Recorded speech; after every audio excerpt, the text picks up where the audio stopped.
The median American only saves $250 a month across all types of accounts, according to a report from NerdWallet. At that pace, it would take you 40 months or over 3 years to save $10,000. But we don't want to wait 3 years. We want it now. It's my money and I need it now! So if you have a specific savings goal like saving $10,000, if you have the right processes and systems in place, you can make that happen real quick. That's why in this video, I'll share 5 frugal hacks that I use to save my first 10K, and comment down below which one ends up being your favorite or what would you add to the list. Hack number 1, the church and state rule. Don't worry, I'm not about to give you a whole history lesson on the Constitution, but this rule just means having separate accounts for different goals. This is also what's known as having sinking funds, if you've ever heard of that term. When you have a sinking fund, you're being very intentional about where your saved money is going, and it can help you keep track of multiple goals at the same time, because you don't want your emergency fund lumped in with your vacation money, which is also lumped in with your wedding savings. That muddled mess was how it started for me, and that's why it was important to follow this rule of separating church and state or emergency fund from wedding savings. When all the money you make is just bunched up into one fat checking account, that can create conflicts of interest, just as mixing church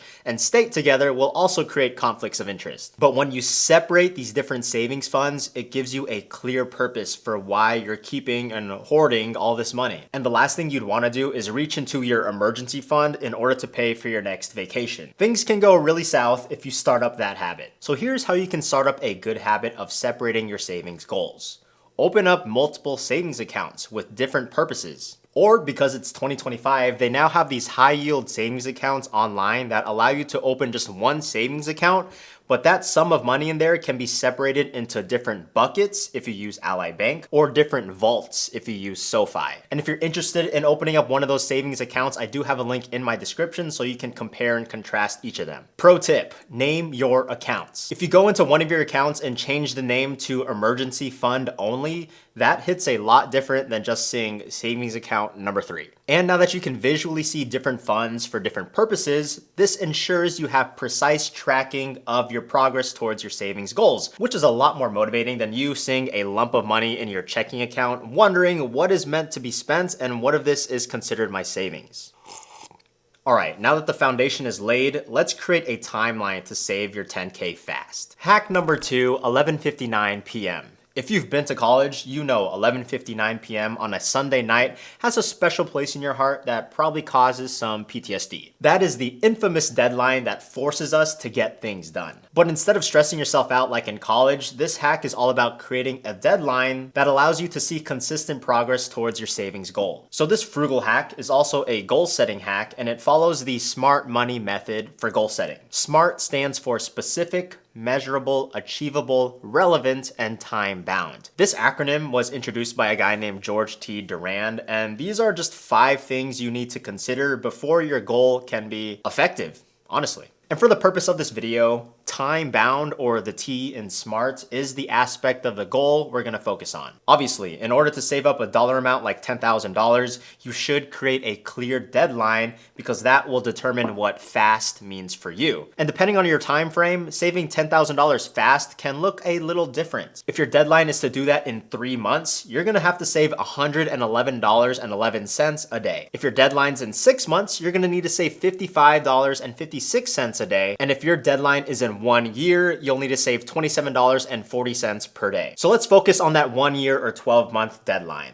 That time frame requires you to save $833 a month, and keep this number in mind because we're going to come back to it later. But overall, binding your goals to a specific deadline is a great psychological tool to keep you laser focused on your financial goals. Heck, it's the same thing if you're trying to lose weight. If your goal is to lose 10 pounds, it won't help if you don't have a deadline to do it, because you're not going to lose any pounds without a clear timeline. I also think this one hack includes 3 extra benefits that I like to call the AAA effect. And no, I'm not talking about the towing company, but if you want to sponsor me, let me know. But the first A of this AAA effect is accountability. When you create a condition for failure, like if I don't save 10K by August 2026, I won't hit my goal, then that creates a sense of accountability. And by the time August 2026 rolls around, you'll know exactly if you achieved or did not achieve that goal. And this accountability also gives you healthy pressure along the way. For example, if you know you're 6 months through the deadline, you should have $5,000 saved by that point. And that can be a great time to celebrate a small win or a time to saddle up and start pushing for the next half. The second benefit is accuracy. When there is a big overarching deadline, that allows you to create mini, clear deadlines to show how much you need to save either daily, monthly, or quarterly. And having this level of precision will eliminate the guesswork and provide a concrete metric to track your progress. And the last A is acceleration. Setting a deadline creates urgency. Just like I mentioned in college, when you see 11:59 p.m., you're probably more willing to stay up late the night before in order to make that assignment or that paper happen. And for some reason, when we have a clear deadline, we suddenly cut the excuses and make something happen because we know it just has to happen by this deadline. All right, let's ramp up this 10K savings goal and focus on speed with hack number 3.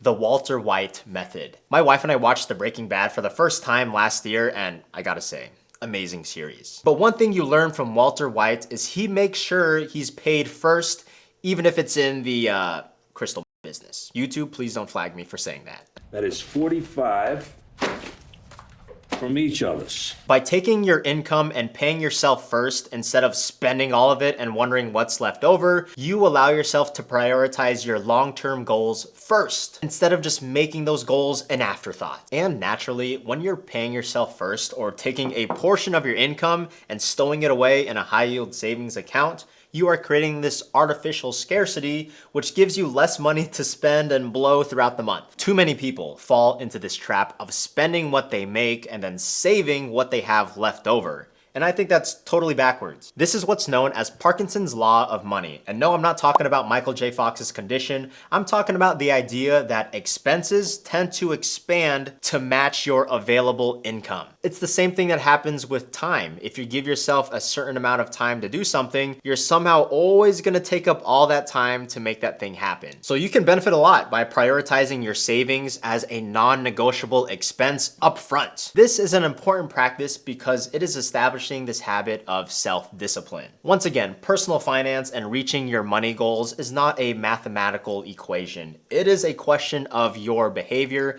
and if you start doing things now, you're gonna alter your behavior to be able to achieve your future goals once that 10K is saved. And by the way, paying yourself first doesn't have to be something manually done. You don't have to log into your checking account every time you get paid and send money over to a savings account. You can actually automate it. And if you'd like me to walk you through how my wife and I automate our savings and even our investing every single month so we don't have to lift a finger when we get paid, make sure to sign up for my free 5-day automation challenge using the link in the description. I'll just send you 5 emails within 5 days walking you through step-by-step on what accounts to open, how to set up those auto transfers, and how to make your money run on autopilot. And again, it's totally free, just like subscribing to this channel is as well. Hack number 4, the big kahunas. This hack is all about targeting your largest reoccurring expenses in order to free up more money to go towards your 10K savings goal. This is a little different to what's known as the latte effect in the world of personal finance. When we talk about the latte effect, I'm referring to the idea that cutting out small, regular expenses like daily coffee and lattes can add up to significant savings over time. However, if you're only focusing on these minor costs, you will only see minor progress. So remember that monthly amount we had to save if we were to save 10K in a year? That's $833. And if we're using the average cost of lattes, which is $5.46, you would need to cut out 153 lattes a month in order to save 10K over 1 year. And I'm pretty dang sure if someone's drinking 153 lattes a month, they're probably dead. So they won't be saving 10K anytime soon. And before you start roasting me in the comments, I do believe there is value in cutting back in certain areas that don't add value to your life, especially if it's something small like your daily latte. And those little things do add up because I'm pretty sure you're not just saving on lattes in order to save $10,000. But when it comes to saving on bigger goals like $10,000 or even more, you can see a whole lot more progress if you start cutting some of those really big expenses throughout our month. For example, the reason my wife and I were able to save 10K really fast is because we didn't have a car payment,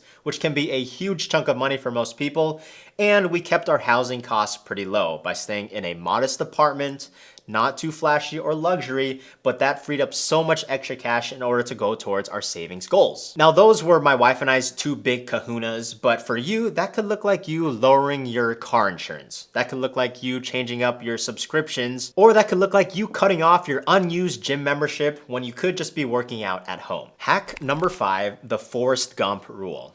I'll let you know, this is my favorite movie of all time. Heck, it's an action movie, it's a comedy, it's a drama, and it's a love story. But when you look at the life of Forrest Gump, he ended up succeeding in multiple areas of life. Heck, this man won the Medal of Honor. He was an international ping pong champion. He ran across America multiple times, and he started a multi-million-dollar business, maybe hundreds of million-dollar business, Bubba Gump Shrimp. But did he achieve all of these things all at the same time? And was this even his grand plan to succeed in everything all at once? No, as well. Although this movie was just a historical fiction, Forrest Gump focused on each of these aspects of life one at a time. And when it was his season of life to be on a fishing boat, he was only focusing on fishing with Lieutenant Dan. And honestly, I can appreciate that way of living when you can just focus on one goal or one season of life at a time instead of trying to juggle multiple priorities. When you attempt to do too many things at the same time, I don't know about you guys, but from my experience, I end up doing all of those things very badly. But when I'm laser focused on just one thing, for example, this YouTube channel, I started to see progress in the growth. And I'm really grateful for you guys watching this and coming along with us on the journey. And by the way, if you're not in the Frugal Rich Facebook group, we have a ton of you guys on there just sharing your wins, asking your questions, and it's pretty much a great safe place for all of us to learn this frugal rich path together. So if you do have a goal to save 10K or you have another financial goal, these principles can really help change your behavior to steer you in the right direction. But if you want to see progress a lot faster, there's a big kahuna in your life that you could cut down on, and that is groceries. I made a video about how I save thousands of dollars on groceries every single year, and if you give this video a click, I will see you guys over there. Peace.